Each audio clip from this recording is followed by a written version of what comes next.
Hello everyone, hope you are well on this Thursday afternoon. I'm going to share a bit about what I read earlier, and I'm also going to share an excellent verse for this Thursday of Holy Week. We're coming up on Easter, Resurrection Day, and that's coming this coming Sunday. So, earlier I was reading and watching a few videos on a break, and I saw where, I don't know. I don't think a lot of people are ready for the train that is just off the tracks and about to crash. But this Treasury Secretary Janet Yellen was speaking at a Senate hearing. A senator, I forget his name, was asking her about the national debt, and she admitted to. Well, he asked her, "You are about to run up the national debt from about 32 trillion to about 50 trillion." And she admitted to it. She said, yes, it's going to go from about 32 trillion now to 50 trillion. Okay, the national debt. Now, she tried to explain it away, but she was dancing and pivoting, and he was like, no, 50 trillion, and he was like asking her, she could not answer these questions. He was asking her, like, aren't you concerned about who is going to keep buying this debt and at what cost? 50 trillion. Who's going to buy this debt, and at what rate will they expect to be compensated for buying increasingly risky debt? She couldn't answer the question. She danced. And, it's frustrating because you see these hearings going on and they nail them and they, and all this, but it's like nothing ever happens. There's no consequences. Nobody gets fired. It's like over and over. And they know it. So it's like they just even say it. It's like, yeah, this is going to happen. What are you going to do about it? They might as well say that because nothing's going to happen. Even if the senators or what, and this guy was, you could tell he was shocked. He had a look of panic on his face when she admitted to it that it's going to go from about 32 to 50.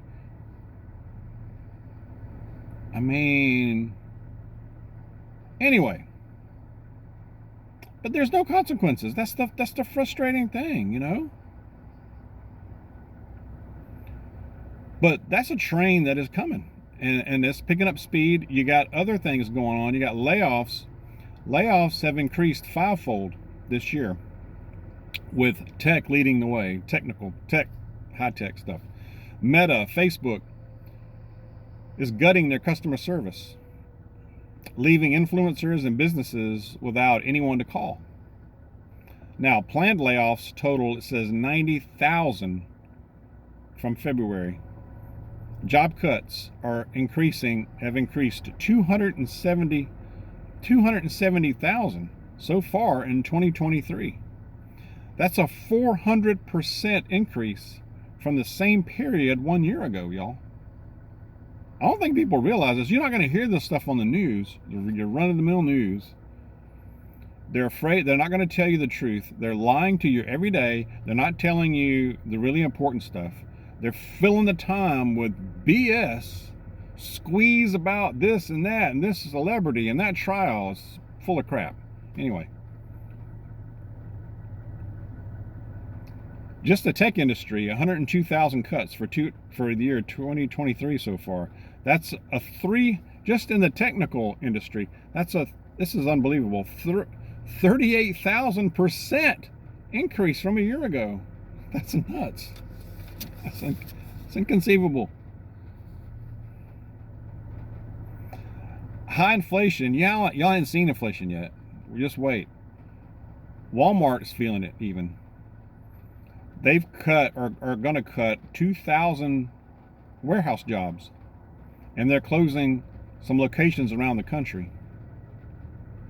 Now, when you start hearing about Walmart cutting even 2,000 jobs, warehouse jobs, and they're closing stores around the country, and that they're probably closing stores that are not profitable, or that they're getting shoplifted to a point to where they're getting robbed blind in there, depending on the location. You can about imagine. But that is telling you, that is a huge red sign of a weak economy. When Walmart's making cuts. FedEx has announced that they're going to cut 10% of their officers and directors will be gone. Gas prices going up. It's gone up 25 cents here just in the last day. It's going to keep going up, y'all. And that has the ripple effect, of course, because all goods, food, everything is moved by a vehicle that requires gasoline. This stuff should be headline news, but it's not. It's not. I mean, this is the kind of stuff it's going to crush. It's going to crush people. It's going to crush families. A lot of people, I believe, have been living on credit. You had the years during the health crisis, and people were living off the government and all this high, the unemployment benefits and this and that and the credits and all, etc., all kind of stuff. And it's going to crash. It's going to crash down, and you're going to have unemployment plus inflation. God forbid a war. This crushing debt is amazing. I don't know. I don't understand why more people aren't aware, or maybe they are. I have a feeling that more people are starting to wake up. I don't have any empirical evidence for that, of course, but just from things I hear and read, I do believe that more and more people are waking up. I mean, if you have to go to the store and buy food, which most of us do, I mean, that alone should wake you up, like in a big way. If you have to put gasoline in a vehicle, which I know not everybody does, but but that alone should be a shocker. Just those two things: go to the store, buy anything, put fuel in your vehicle. Not to mention rent, house, insurance, just services, appliances. Why are there no protests about that? Why? I tell you who's putting a clinic on is the French. Holy moly. The French are putting a clinic. And that's another thing you're not going to hear on the news. No. But they are in the streets. They've been in the streets for a while. They're protesting these pension reforms and retirement, raising the retirement age. But you got nearly 1 million people. They've overwhelmed the police. The police have like, no, we can't do nothing here, bro. We can't help here. But I saw today where they've overwhelmed police and they've stormed this BlackRock, the headquarters of BlackRock in Paris. And they just stormed it and like took it over and occupy it now. And like, y'all ought to see this. I mean, I saw a short video about it, but their numbers are so large, the police can't do anything. I mean, they're like, whatever. But of course, the media here is not going to cover that because they may give somebody an idea. I mean, United States, Canada, hello? Are you watching what is going on? Well, I tell you what, the French are giving them the business about it. I know that. Second Amendment or no Second Amendment, they're in the streets, man. Wow. Okay. Share your thoughts on that, but let's please just keep preparing, as much as you can, of course, within your budget, something grab a few extra cans when you go to the store. Think about food preservation. If you've got a freezer, work on filling it. Small generator would be even nice, even a generator small enough to power a freezer store up some fuel. I know there's only so much you can do, but do what you can. Water. Think about that too. Okay, I'm going to share a verse. This is from Luke chapter 22, verses 19 through 20, talking about Jesus, the new covenant. Okay, it says, "And he took the bread, and when he had given thanks, he broke it and gave it to them, saying, 'This is my body, which is given for you. Do this in remembrance of me.'